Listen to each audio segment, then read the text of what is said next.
The various camps of the Holocaust. Once coming to power during 1933, the Nazis began to establish a network of camps.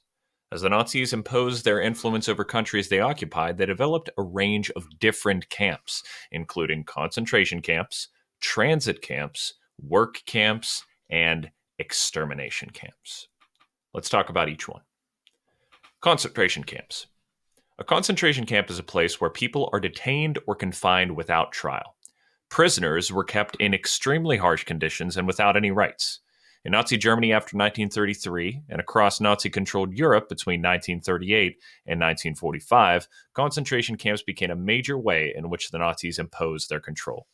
The first concentration camps in Germany were set up as detention centers to stop any opposition to the Nazis by so called enemies of the state.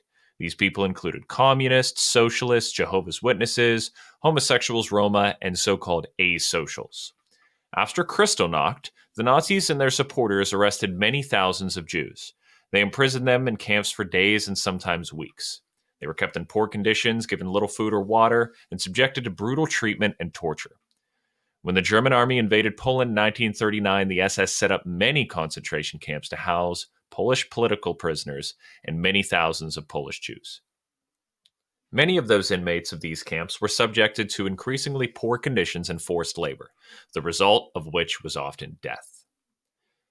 Transit camps.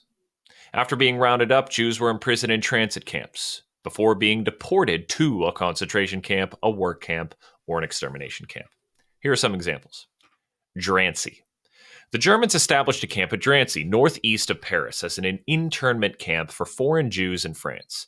It then became a major transit camp for the deportation of Jews from France. Drancy held 5,000 prisoners. Around 70,000, mainly Jewish prisoners, passed through the camp between 41 and 44. By the last transport in 1944, 64,759 Jews in total had been deported from Drancy to the extermination camps in occupied Poland.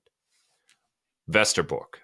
Westerbork was a transit camp located in the Netherlands to hold Jews who had entered the country illegally because of Nazi persecution. Selections for transit were a regular feature at Westerbork. Each Monday evening, a train of about 20 cattle wagons would arrive at the camp. Early on Tuesday morning, those selected would assemble for deportation. After a roll call, they would enter the trains, at least 50 to each wagon, a bucket of water at one end and an empty one for use as a toilet at the other. The doors would close before the train departed for a long journey to the destination. Work camps. It was not only concentration camp prisoners who were used for forced labor. More than 14 million people were exploited in the network of hundreds of forced labor camps that stretched across Nazi-occupied Europe. Many of the forced labor camps were sections of concentration camps. Inmates of the labor camps were in terrible conditions, so the death would be an end result. Extermination by labor, they called it, was a policy which the Nazis could supply the German war effort using these people as slave labor, while also carrying out the final solution by having the prisoners die from overwork. Finally, extermination camps.